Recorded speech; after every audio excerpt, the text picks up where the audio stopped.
Merujuk kepada dasar regulasi Kanun Aceh tentang pengertian Baitul Mal itu.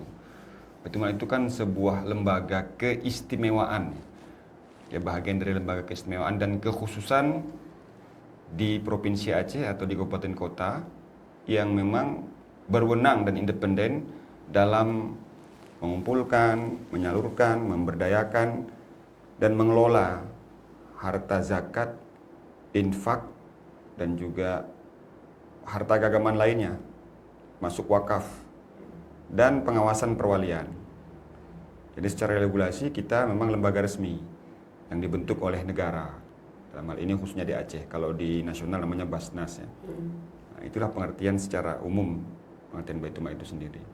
Strategisnya Baitul Mal diberikan wewenang penuh sebenarnya untuk mengelola bagaimana mengembangkan, memberdayakan zakat yang ada di Aceh ini.